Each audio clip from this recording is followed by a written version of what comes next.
Do you have a garbage disposal that's jammed? Let's go ahead and troubleshoot it.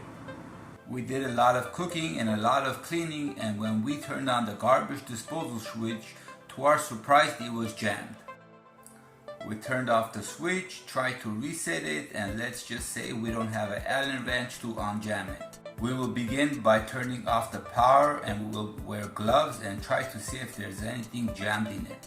We will take a small broom and try to rotate the garbage disposal by force by putting pressure to the cutting blades.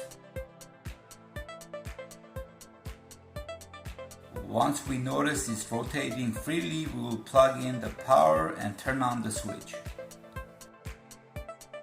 There you go, we got it working, and it's always good to put some ice in it